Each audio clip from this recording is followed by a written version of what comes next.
What is up sa inyo mga katribo, no? So for today's video, mayroon tayong i-unbox na galing sa Ninja Van. Ayan, i-unbox natin tong ating ano ba ito? Enduro battery. So, ang price nito ay 1,435. Naka-sale to ng 11/11. Pero kung hindi mo siya bibili ng naka-sale is nasa 1,600. Or I think nasa 1,700 yata. So tara, unbox natin.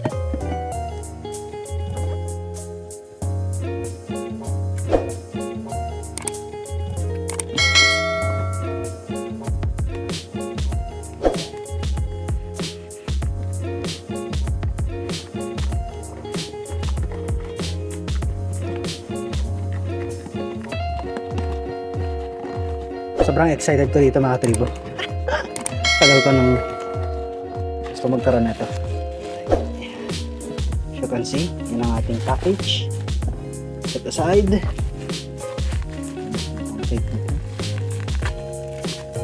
Galing parang mainland China to. Wow! Yeah!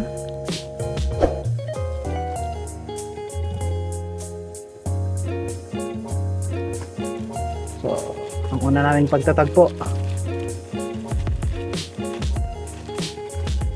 Yan.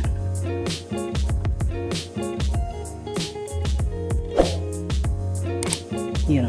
Pang thumbnail. Yan. Sa natin. Ano ba? Ano ba buksan to?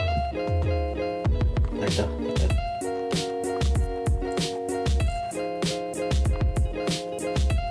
Yo.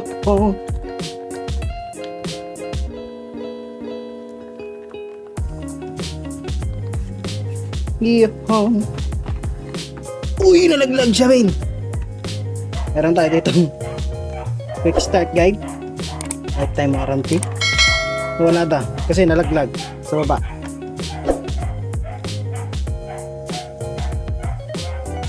Tara! Ito ang ating Enduro battery. GoPro Enduro battery.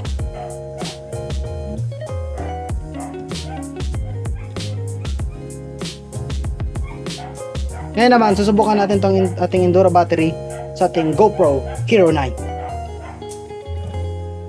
Alright, so andito yung ating dalawang GoPro battery. So ayan. Ayan. So ito yung stock na battery ng GoPro Hero 9. Ito naman yung ating bagong Enduro battery. So ayun yung pagkakaiba nila. So yung Enduro battery ay kulay white. Yung stock naman is color blue, as you can see. Ayan. So ang naging problema ko dito sa ating stock na GoPro Hero 9 na battery is napasukan yata ng tubig based dun sa mga comments. Ayan. Hindi ko alam kung napasukan or nagkaroon ng problema. Dahil kapag nagre-record ako ng video, biglang nagfi-freeze, nagkukulay green yung screen niya, and kusang namamatay. And hindi natutuloy yung record. So, nag-post ako, nagtanong-tanong ako kung anong problema.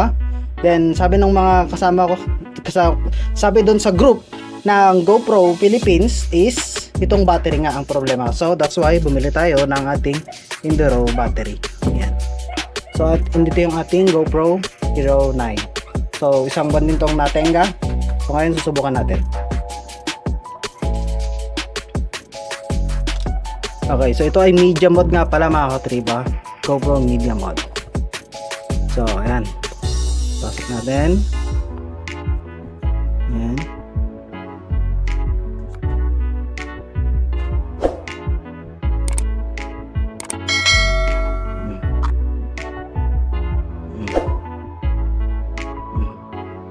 Marami na akong pang thumbnail. Ayan, pasok natin.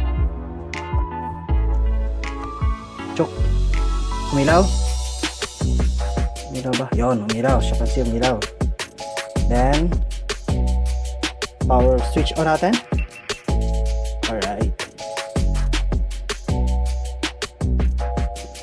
Okay, set manually tayo. Ano ba ngayon? Parang bago tong ano. Set muna natin yung time natin.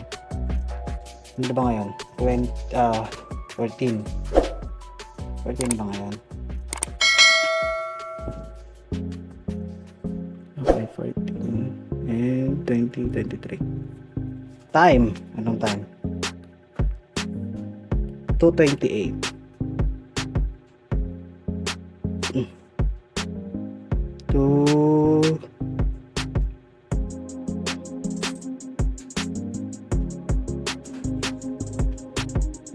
28 PM. Yan. Yan. 23%. So, mas matagal ang buhay ng Enduro battery kaysa dito sa ating stock na battery. So, subukan natin mag-record kung magkakaroon ng problema. At kapag hindi ay okay na. Subukan natin mag-record.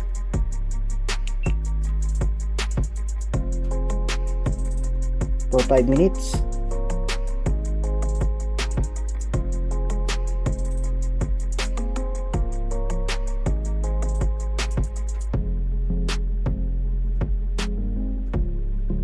Ito nyo man, nagbiblink.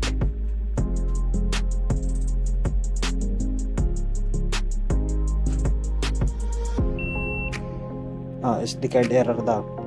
Dahil nga, puno na yung ating memory card. Okay. Ayan, format daw. Pero walang problema yan. Kailangan lang nating pasukan ng ibang SD card. So, magpapakita ulit ako ng video na papasukan natin to ng ibang SD card para makita natin kung may problema ba itong GoPro Hero 9 natin o wala. Okay? So, hanggang dyan lang muna. That's it for today for our Enduro battery. Yan. Yan. Yan. Pang thumbnail lang. Yan. Yan. Yan. Okay? So, like, share, subscribe. See you sa next vlog.